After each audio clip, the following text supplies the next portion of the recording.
thank you for coming tonight. Tonight we've got to hear from John Foster, who's going to be talking about the EU, and we're also launching a Communist Party pamphlet, Britain in the EU, What's Next, in Scotland. So feel free to take a copy at the end of the meeting. I just move straight on and introduce John Foster. Yep, thanks very much, Dougie, and welcome to everybody here, particularly those who aren't in the Communist Party, because this is a key subject and we want to get good debate and discussion on the left. It's very important that we do get discussion on the left on this area. And it is, in many ways, this referendum is quite historic, and it seems to be producing some remarkable historic features that are almost akin to what happened last year. Nobody expected that Corbyn would suddenly win the Labour leadership, but he did. This year, we see the Conservative Party split right down the middle. That is of, I think, very significant historical importance. And insofar as Corbyn and his victory represented an anger, especially among young people, about the effects of austerity and the blighting of lives, so also, in a sense, I think the split in the Conservative Party might be related to similar things, but with a reverse understanding. In other words, it's about emigration and how people see immigration and an attempt to exploit racism. In face of the rise of UKIP and similar parties, rather like the rise of the National Front in France. So it is of, I think, historic importance. It may be of great importance in terms of the ability of the Labour Party to put a progressive case and start to win it, because when the Conservatives are split, then there is a much greater possibility of doing that. But it is conditional. It's conditional. Because this debate on the EU, as it's being conducted in the press at the moment, is being conducted almost entirely on racist lines. Whether the deal negotiated by Cameron excludes enough immigrants, or whether in fact it's not watertight and more immigrants will get in. That's essentially what the public debate in the right-wing press and the mass media is about. And that is, of course, the great danger of the situation. It's not a debate about the EU as a bloc to any form of progressive social democratic policy, something that prevents even Keynesian policies of managed capitalism, something that uses mass unemployment, something that creates racism in that sense. It's not about that. It is about how many immigrants can be kept out of the country. And that is why I said the opportunities for Labour are conditional, because they will only emerge if the Labour Party and the left, and it'll have to be the left and a number of trade unions currently, are able to put the real case against the European Union in terms of austerity, public ownership, the ban on state aid, the attack on collective bargaining, and the EU's responsibility for TTIP. So this meeting is meant to be a discussion of what's wrong with the EU, and it's entitled 6 Myths About the EU. And the way I intend to conduct it, it may be a bit unusual, I intend to actually pose the questions to you, get some of the answers, and then we'll go on trying to put the answers together and get a bigger picture of what this EU is really about.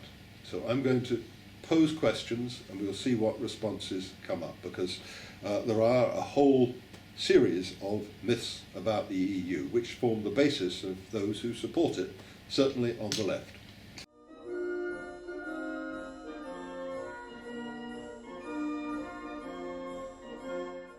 So the first one is, and it was actually used, I think, as the basis of the Scottish Socialist Party deciding to support remaining in the EU just this last weekend. If we leave the EU, that's the end of human rights and the European Court of Human Rights.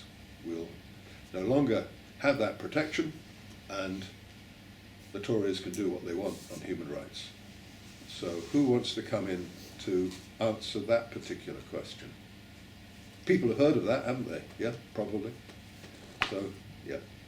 Established in 1950, established by all the countries of Europe, both those then in the socialist bloc and those in the West, and effectively the two sides were trying to compete about who could best encapsulate and demand human rights. And so it has got a very strong, in a sense, economic rights aspect to it. The European Charter on Human Rights of 1950 says that everyone has a right to work. If you go to the EU's social charter, it's got everyone has the right to seek work. That's significantly different. The European 1950 Charter says everyone has a right to health services. The EU says everybody has a right to benefit from health services. So that is right the way through it. And EU law, which is carried through by the European Court, the EU Court of Human, of EU Court of Justice, a different court altogether, depends on EU treaty law. And the EU treaty law says the right of establishment and to run a business trumps all other rights. That's in the Lisbon Treaty and in previous treaties it embodies. Which means that it's taken a whole series of judgments that are prejudicial to the right to take collective strike action. There is a piece in the Lisbon Treaty which says that it should be the objective of the European Union to ensure that it does in fact endorse the legal code of the European Court of Human Rights. But in 2014 that was discussed by the European Court of Justice and they threw it out on the basis that two systems of law were incompatible. So that is the answer to that particular question. Now, some human rights have come through the European Union. The one of equal pay for men and women and gender equality has come through that source. On the other hand, almost all the rights about freedom from surveillance, from police harassment, from stop and search, those have come from the European Court of Human Rights, as has the legislation on lesbian and gay rights. That also came from the European Court of Human Rights. And as I said previously, their position on trade unions is to defend the right of association and is a far more permissive set of laws than that of the European Court of Justice. So that's the first myth disposed of. The European Court of Human Rights has got nothing to do with the European Union, and Britain is currently a signatory of it. They would have to change British law to get out of it. Getting out of the European Union wouldn't touch it. So that's one. Now let's go on to the next myth.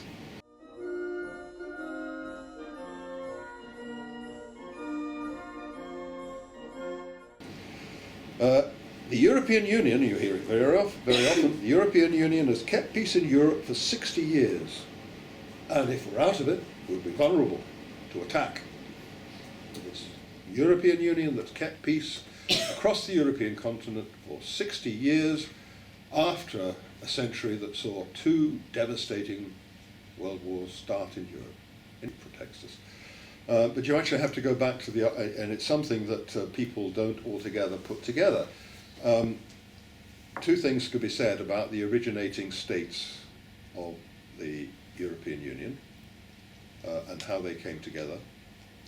The first is that the key states, France, Belgium, the Netherlands, leave out Luxembourg, it's rather an insignificant state, but think of all these states in the 1950s. What were they doing?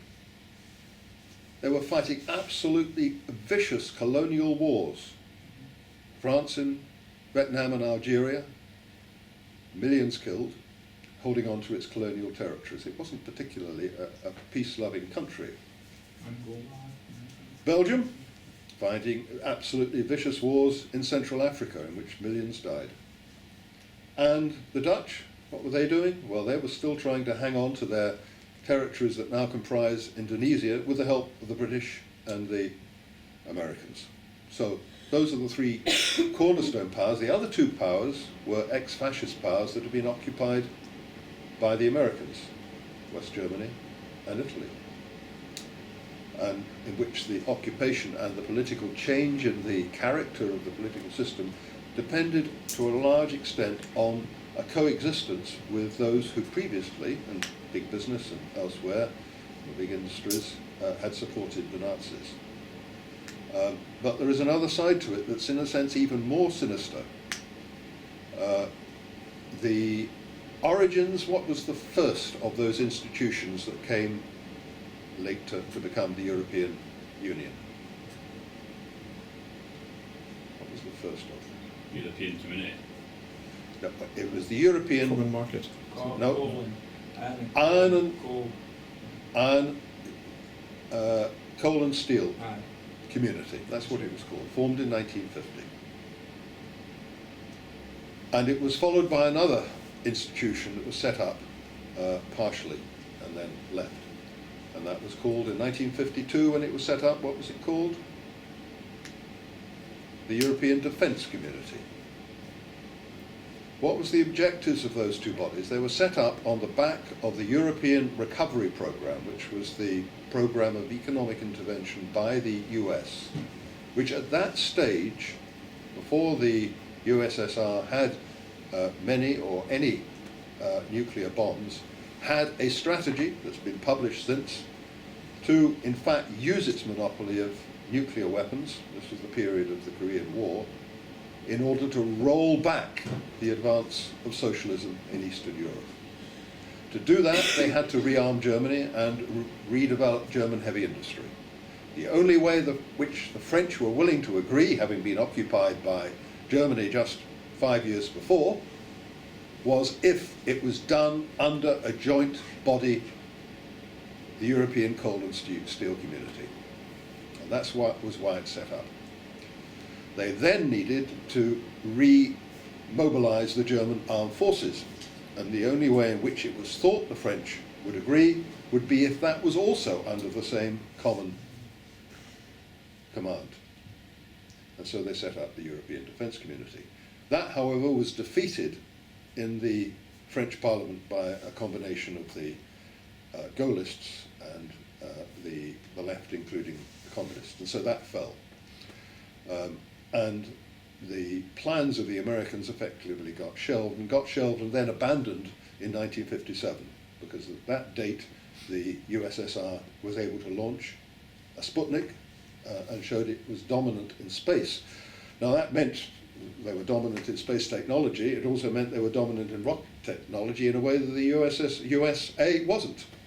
And they did have one or two nuclear bombs by then, and it meant that the USSR, if it was attacked, could actually put a rocket down on the White House.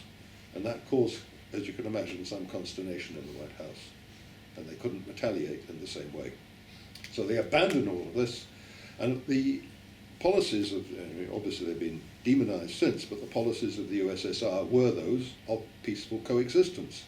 It did not want a war. It wanted at all costs to avoid it.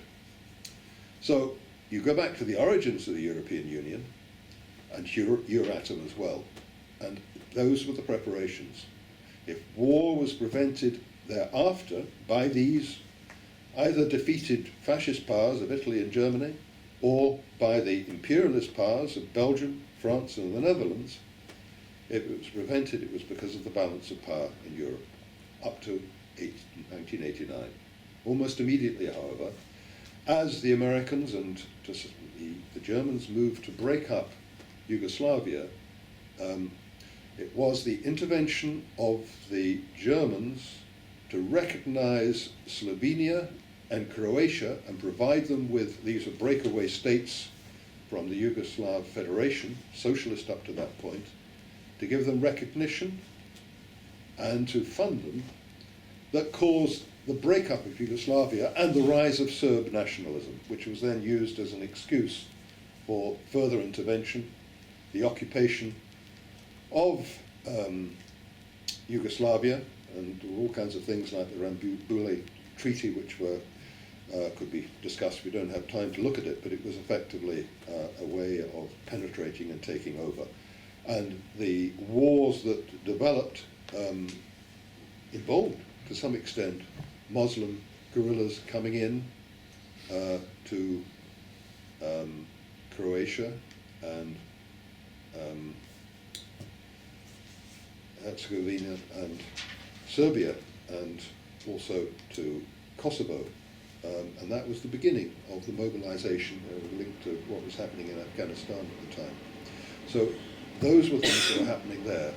And subsequently we've also seen Ukraine, which is, you know, maybe just a small war, but it's a war that's displaced about 500,000 people and killed a good 10,000. So it's a war, and European territory is still very dangerous. And it was precipitated by the overthrow of an elected government, by forces with American and German support and recognition that was all to do with Ukraine's membership of the European, associate membership of the European Union, and of application for NATO membership. So that was what it was around. So a force for peace.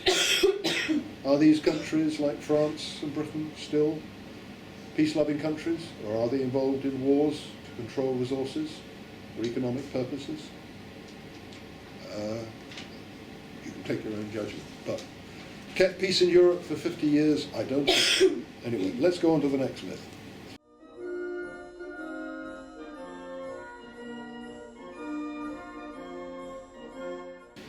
It'll take a long time to get through all of these.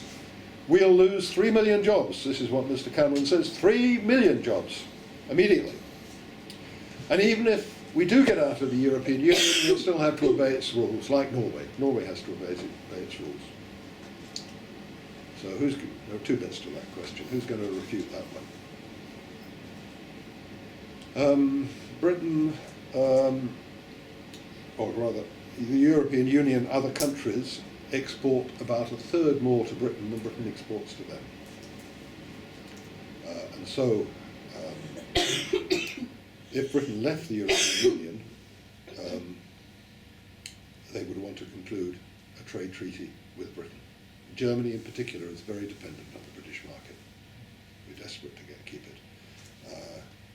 It has a surplus with Britain of £27 billion a year, which is 38% of their total exports. So very dependent on the British market. So it's a total myth. What about the other part of it? We'll have to obey those rules anyway, because if you're going to import into the European Union, they enforce their terms on you. Anybody see a wee glitch of inconsistency there?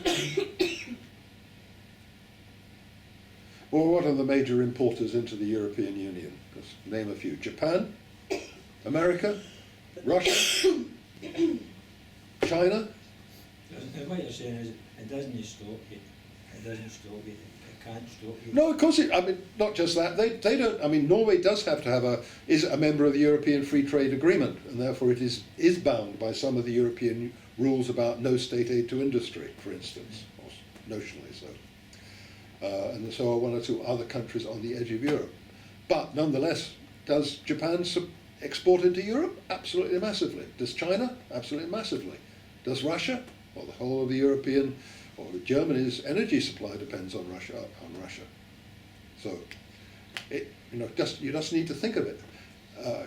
In making those points, I think Cameron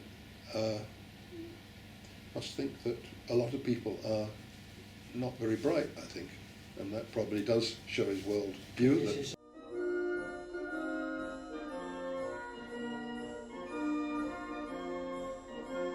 We need the EU to protect us against TTIP.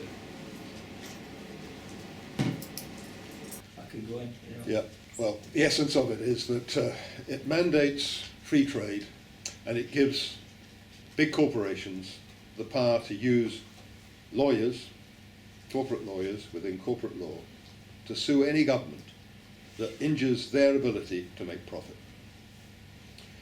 It is being negotiated between the European Union and the United States with equal determination on both sides to get some kind of solution. On the European side, which has of course in the EU a monopoly over trade negotiations, no individual country can negotiate these things. It was originally mooted in 2007 by the European Roundtable of Industrialists. Germany has a particular need for entering the US market. Something like 38% of the German GDP depends on exports. The percentage in the US is 13%, so it's enormously dependent on the volume of its exports. If you get stagnation in Europe, and the markets aren't expanding, in fact they're contracting, it is very important for Germany to be able to get into the US markets. Similarly, the US wishes to get into the European market, US corporations. So you can see there are interests on both sides to carry this through, and also because on both sides it gives big business a very important hammer against the trade union movement, against collective bargaining, and against any form of state intervention in the economy. And that is particularly important in Europe because of the national traditions of state intervention. So that's TTIP. Okay, just one more question and then we'll, no, two more, sorry.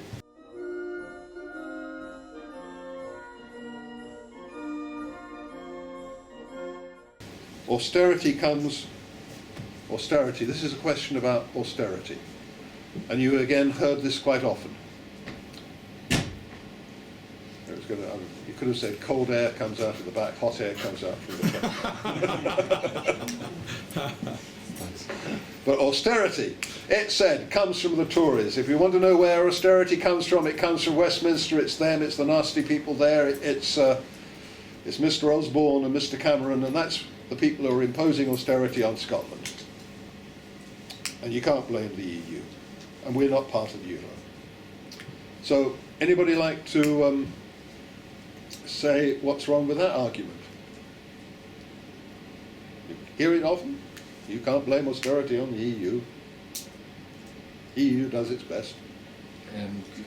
Greece is an example where austerity has had to be imposed by the EU onto Greece on the terms of bailout. Yeah. That's a good way of doing it. Yeah, they've proposed absolutely drastic cutbacks of something like 20% of public sector budget being cut in Greece, and as a result you've got 25% adult unemployment, 55% youth unemployment in Greece. Similarly in, not quite so bad in Portugal, but almost as bad in Portugal, quite bad in Spain, Italy, Ireland as well. Yeah, vast immigration from Ireland each year, about 80,000, or what was up to fairly recently. So that's, but you know, they're all members of the Eurozone. We're not part of the Eurozone, so it doesn't affect us. It can't come for us. It must be Mr. Osborne.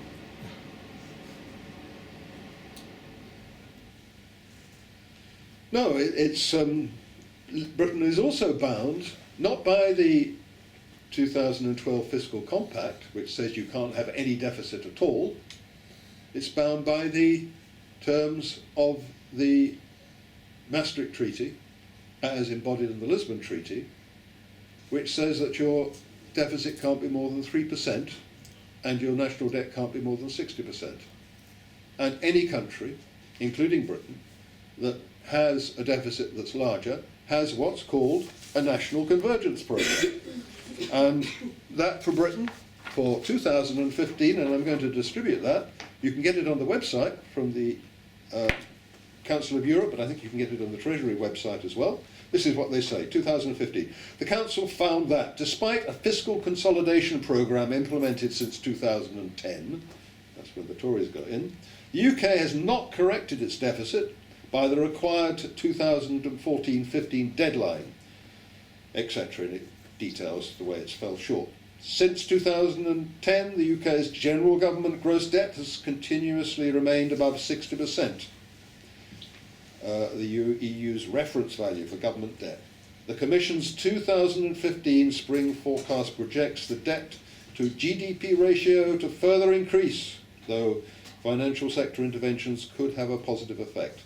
The Council therefore opted for 2 years to meet these demands, recommending headline deficit targets of 4.1% GDP in 2015-16 and 2.7 GDP in 2016-17.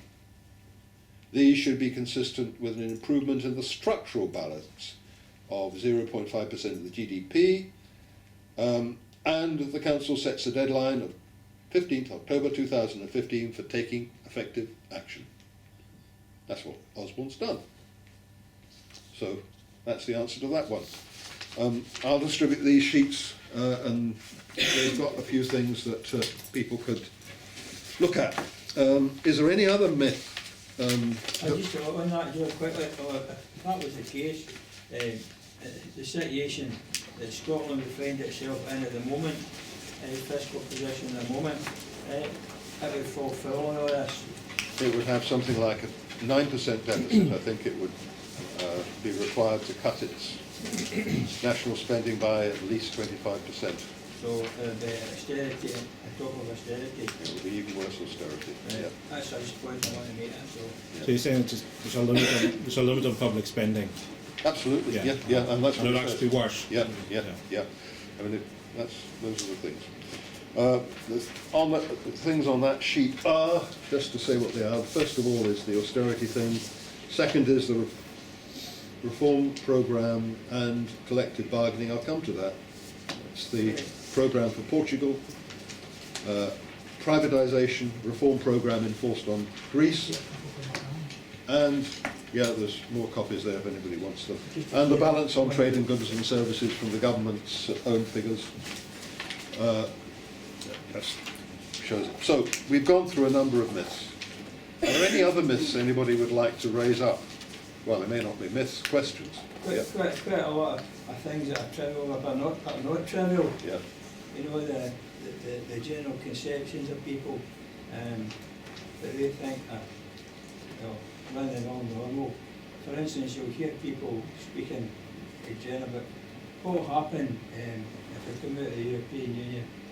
What will happen to the people already here in other countries? Will they be deported, right? Right, you get these questions. You get questions like, what will my holiday home in Benidorm? Yeah. What will they do to me? What will happen to my cheap flights for myself to fly? I want to go and see some Polly, you know. This is getting rather personal for Tom, I think. I'm just. I should be swinging the camera about. Well, I don't know, maybe Rangers are going to Linfield, I don't know, it doesn't matter. But you know what I'm saying? All these wee things that people are in pockets of things that give them what they think are a nice wee part of life, you know. Yeah. They're tickling them all the time and saying, you know, that could be under threat, that could be under threat, that could be under threat. And they're mentioning these things all the time. Know the economic things, know the big picture of what happened to them. They'll not have any knowledge. You know. Yeah. No, you're quite right. One of the pieces of propaganda I've seen said that there are 1 million people with holiday homes in Spain, and they'll all be forced to come back, you know. That's what I'm saying. Total nonsense. I know.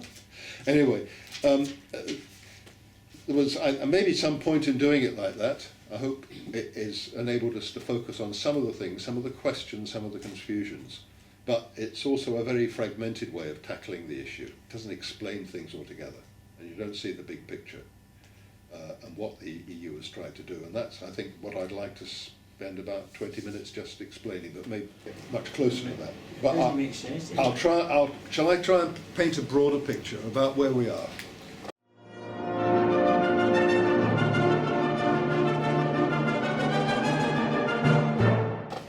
We could go back to 1950 or 1957. I don't intend to do that, start in 1986. In many ways, 1986 is when the modern world started. Some people were born in 1986, some people were there before 1986, some people have come into the world since 1986. But you could say 1986 in some ways is the way when the modern world we know at the moment came into being. In two senses, you could say it was the beginning of the end of the old socialist bloc, the dominance of the United States. But in another way, it was also the origins of the European Union as we know it today. It was the date of the Single European Act, and that was signed effectively between the ministers of Mrs. Thatcher's government and those of the Conservative government of Mr. Kohl in Germany. Those are the two forces that caused that act to come into being. And both of them had their own separate agenda. Thatcher's ministers, led by Lord Cockfield at that stage, who was the Minister for Europe, were wanting to carry through what was called the Big Bang in the City of London, the deregulation of the City of London, which wasn't really about deregulating the City of London banks, it was about bringing the banks of the United States to London and making that the basis for their ultimately world dominance, but in the immediate period, their dominance within the European Union. Reagan was the American president, closely linked to Thatcher, closely linked to Cold War politics, highly politicized, both wanting to destroy their trade union movements. Remember, Reagan put airline pilots in chains, arrested them, put them in chains because they went on strike. Viciously anti-union, and determined to carry forward the Cold War to the destruction of the socialist bloc in Europe. Thatcher equally wanting to eliminate any chance of a return of a Labour government with socialist policies. So those were the two joint agendas, and the thing that joined them in that enterprise was to be able to redevelop the City of London as an international finance sector with its key base in the European Union, and using its control of financial services there to ensure that the dollar remained the international currency. Today, 2/3 of all financial services in the EU are controlled from the City of London, over that probably. The City of London is the world centre for commodity trading, for equity trading, for currency trading. All these things happen in the City of London. 2/3 of all the banks are American. Probably more than that now. That was the figure about 10 years ago. It's probably more than that now, because a lot of the smaller banks have closed, as you know. The British banks have been consolidated. And there are just 4 big American banks that now control a great base, massive operation. So that was Thatcher's objective, to get a single European market that opened up European financial services. They had to do that. Free movement of capital, free movement of labour, free movement of commodities. That's what they were demanding, and free movement of services. What did the Germans want? Well, the 1980s have been a difficult decade for Germany. The economy was very sluggish. They wanted to control the European EU manufacturing market, the superb engineering of German industry. That's what they wanted.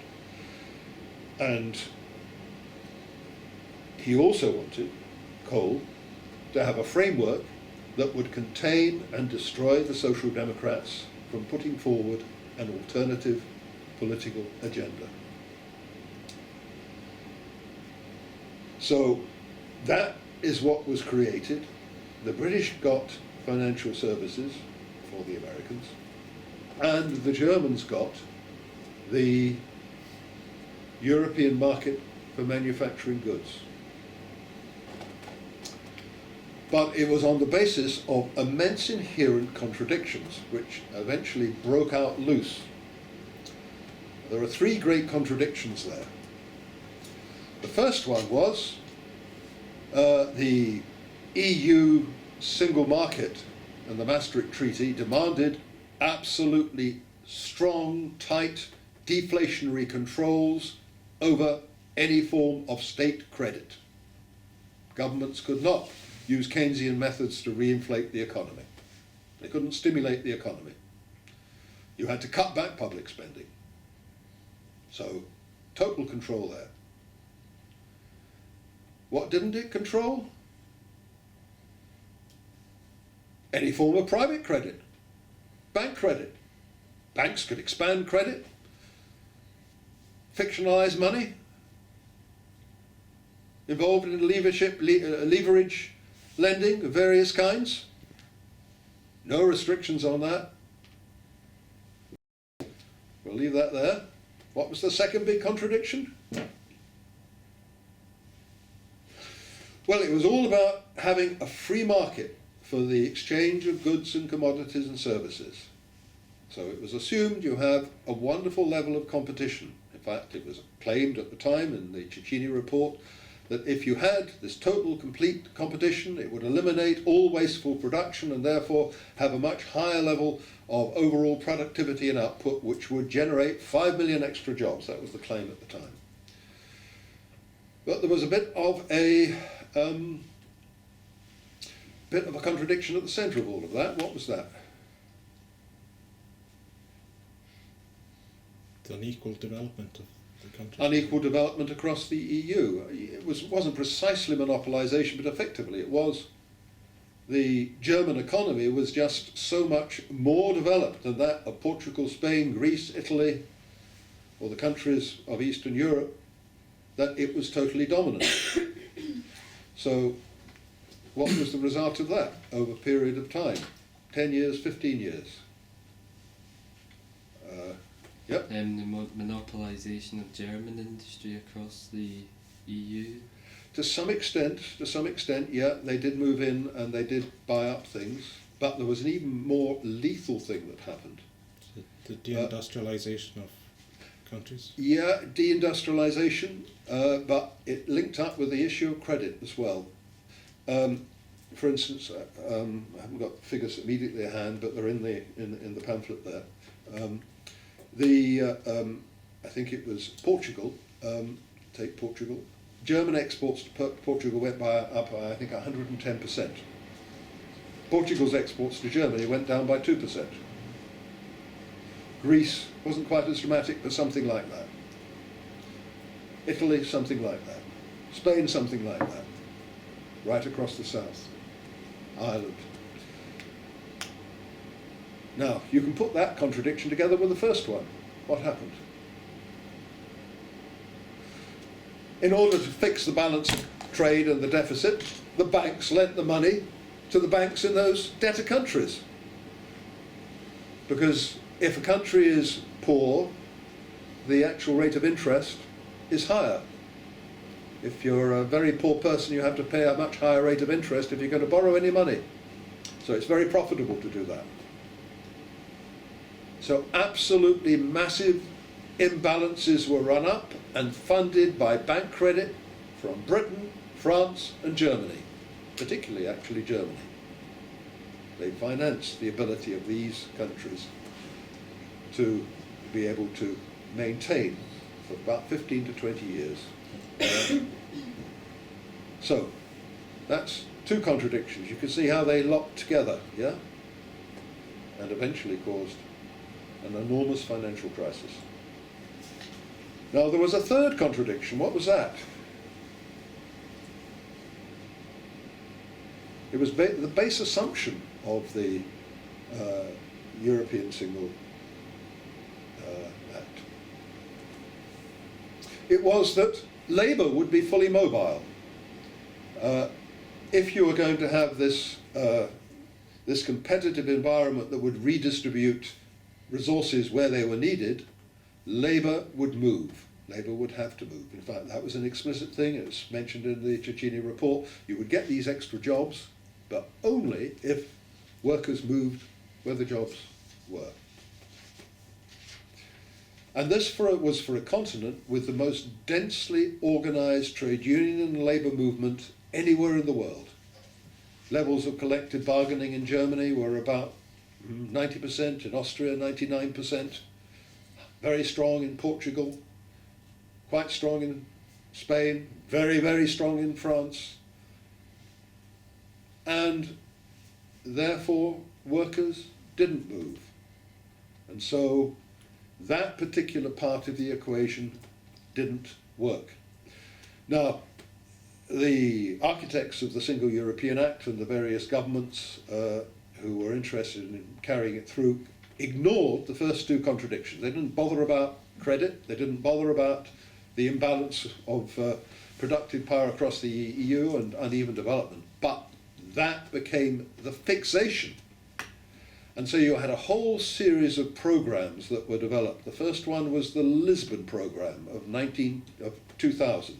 The actual architects were somebody you've heard of quite a lot, Tony Blair, and the other one was these are the two people who put forward the report on which it was based. The other one was the current Italian Prime Minister, D'Alema. And the Lisbon program was all about securing labour flexibility. Labour flexibility in terms of a fully mobile labour market.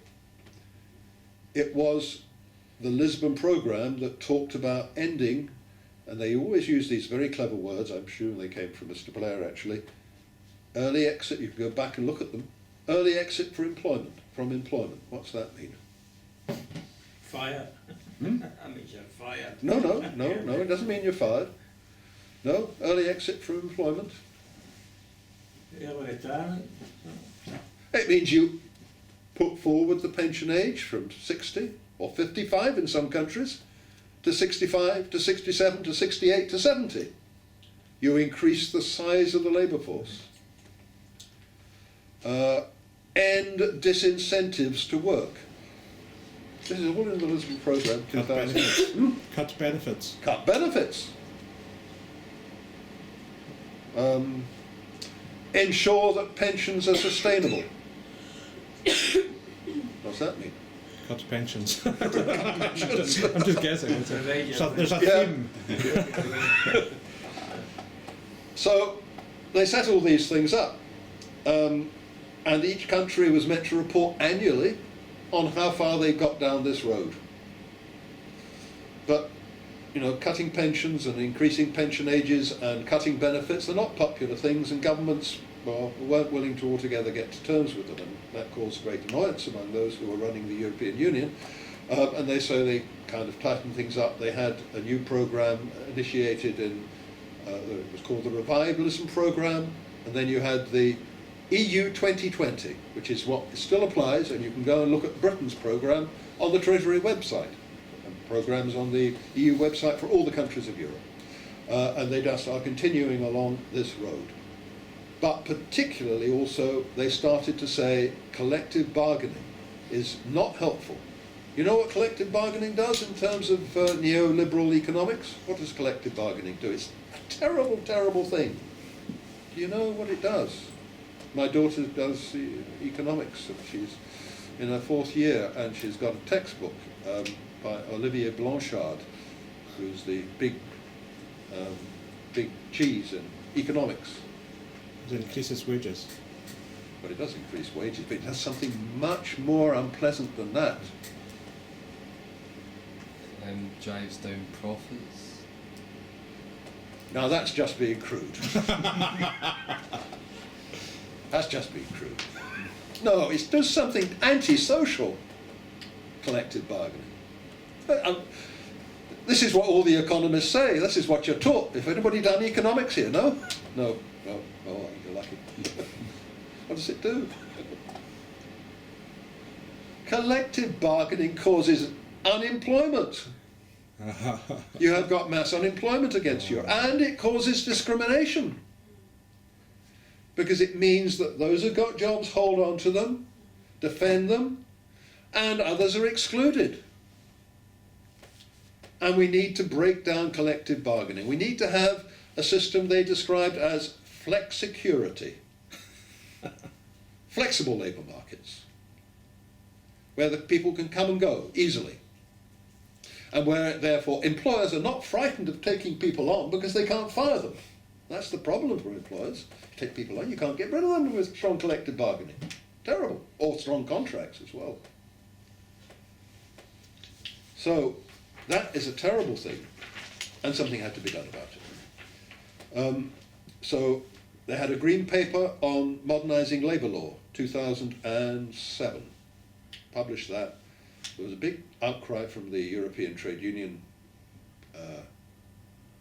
Confederation, and they didn't do much. And then the crisis broke, 2008. And that was the opportunity. That was the opportunity for grand social change. And the German banks and the French banks and the British banks who'd lent all the money, German banks were actually very, very much in danger. German banks could have toppled. So what did the governments do? They said, oh well, we can't let these banks go. And who are the people who are responsible? It's the people in Greece and all these countries. We are going to make the states take over the banks' debts in those countries and pay them back to the German and French banks in short order. And that's what they did.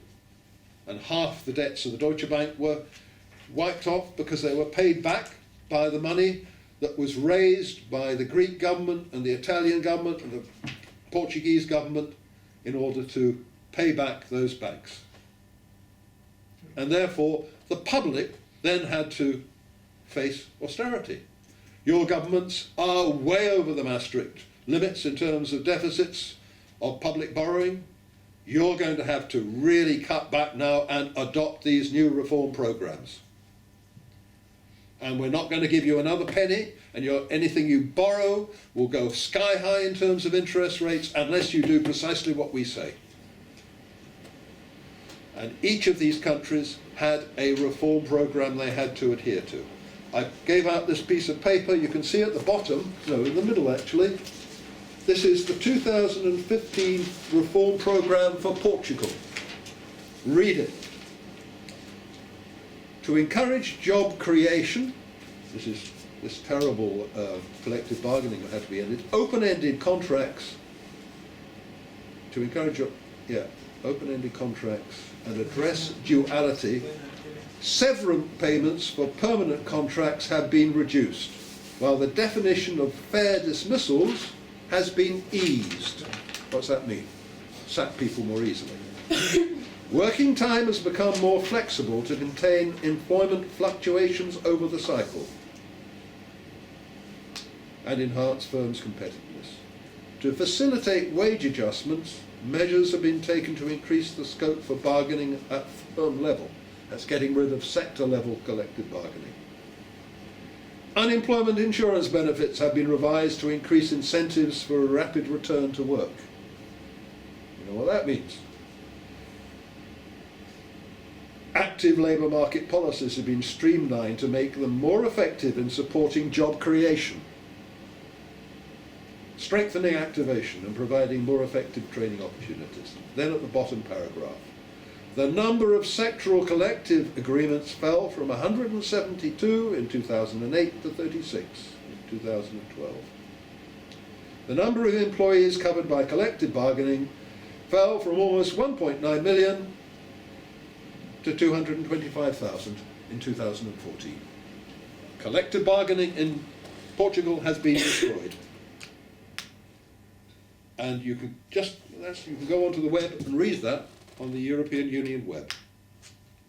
And it's exactly the same in terms of reports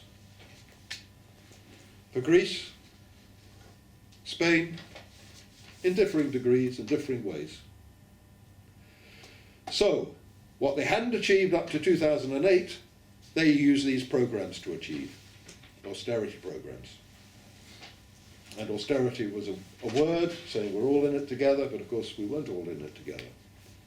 It was a way of manipulating opinion and being, in certain cases, extremely coercive. And then, in 2012, you had the Fiscal Compact. And that took the original maximum deficit being 3% and national debt 60%. Instead it said maximum deficit only 0.5% for GDP. And if your debt is over 60% of GDP, it's got to come down at the rate of 5% a year. Now, if you work that out in terms, that's 5% of GDP a year. You've got to cut the debt by. That's what's being inflicted at the moment. That's why the European economy, or EU economy, is in the state it's in, of stagnation, no growth, extreme poverty, mass unemployment. What did the European Trade Union Congress say about this? This is the body that brings together all trade unions in Europe. It's actually paid by the TUC, all the salaries are paid by the TUC, but even at that point, in 2012, it had to say this about the Fiscal Compact. It's the first open attack they'd ever made on it. Running as a red line through the programme of economic governance, which is the long title for Fiscal Compact, is the idea of turning wages into the main instrument of adjustment.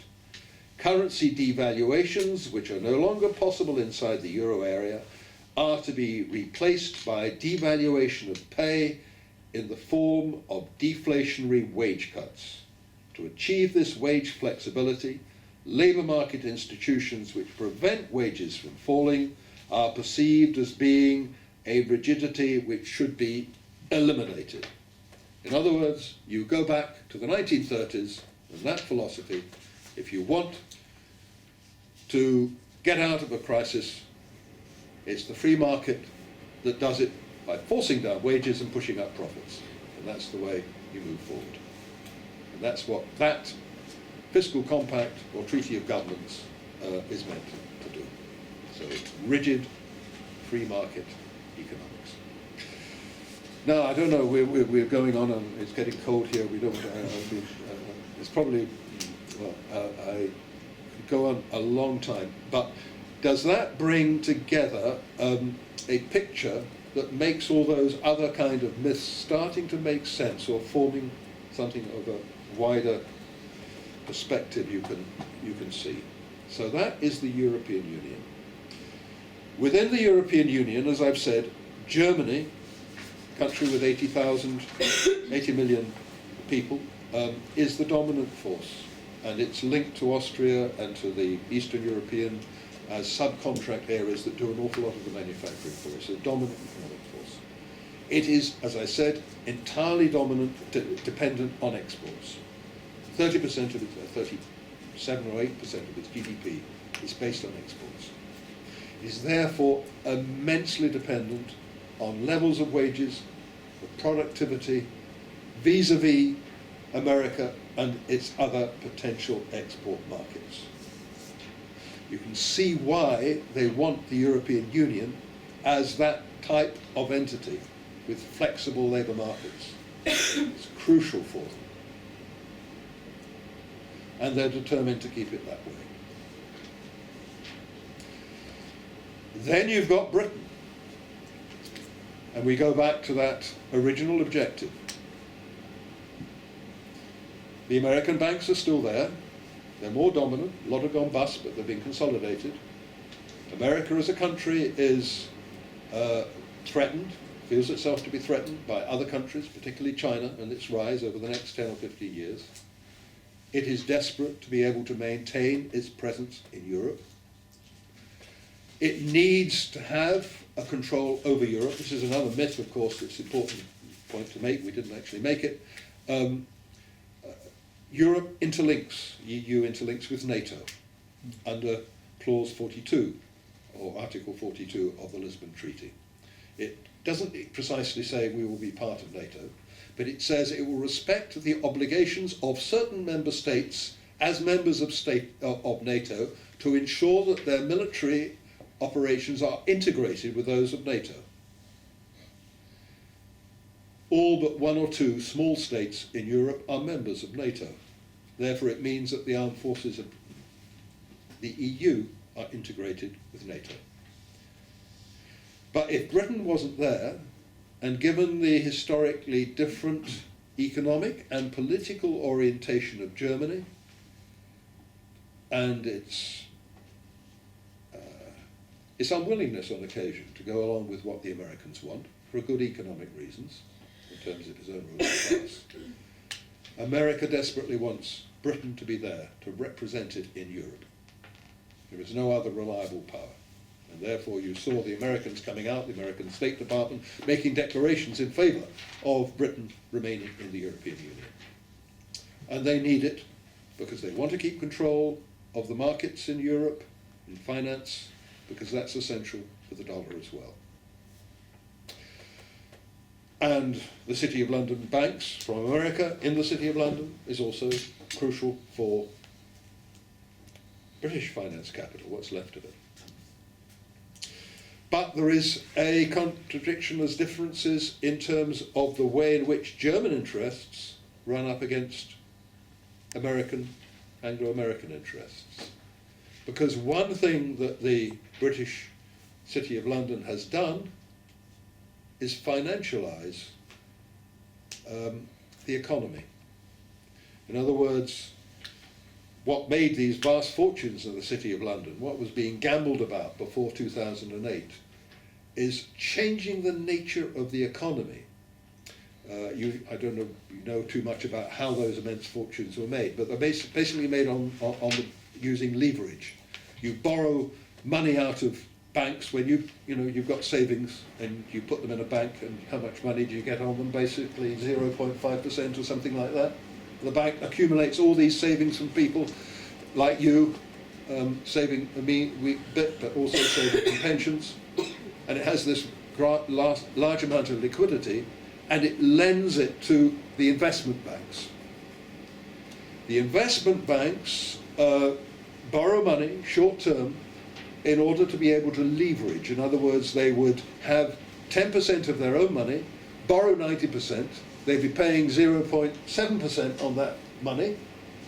They would involve themselves in a transaction, a merger, that would in fact net them something like 8 or 9 or 10%, but by gearing that money and borrowing it all at 0.7%, on their 10%, they will get 30%. That is how the City of London and the banks operate. That's what investment banking does for the very rich. That's how it operates. And the more an economy is financialised and dependent on that form of finance, the more those who've got money want to put it into that, not into putting it into a manufacturing plant. So what happens when the European Central Bank manufactures money and gives it to banks in order to revive the European economy, or to revive our economy when the quantitative easing takes place? Well, everybody expected we'll go into the economy, invest in investment, we'll go in, create jobs. What happened? Absolutely nothing. Where did it go? Into the currency markets, into the commodity markets, into the emerging markets. It went into speculation. Now, if you've got that kind of a structure there, it means that sooner or later it's going to contaminate the German banking system, as it has, and the whole way in which money flows around. So they want to be able to regulate the City of London, regulate hedge funds, regulate investment banks. Well, that's what was all talked about after 2008. Never really happened. And now they're saying, oh, we went a bit too far in these regulations anyway. That's what they're saying. Now in the City of London, we need to get rid of them a bit. And equally in America. But for the German economy, in order to keep it going and keeping the investment coming in, you can see there's a conflict here and elsewhere. So, they want to regulate. City of London, the Americans don't want it regulated. So that is the essence of these renegotiations, all done really about how many immigrants can we keep out. I can keep more out than you can, Boris. Yeah, I've got more of a finger on that than you have. Yeah, how many immigrants are you going to let in? Yeah, they'll come in through the back door when you're not looking. I've stopped them coming in through Europe. Basically, they're talking about, I'm going to stop them interfering with the American banks in the City of London. They don't want the Americans annoyed. They might pull the plug on us. So that is the politics of what's going on at the moment. It's between various imperialist interests, very dangerous imperialist interests.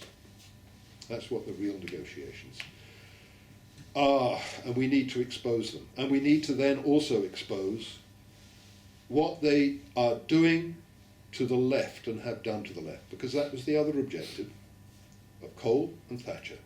It was to make it impossible for socialist or social democratic governments to come forward with a popular mandate to increase control over capital.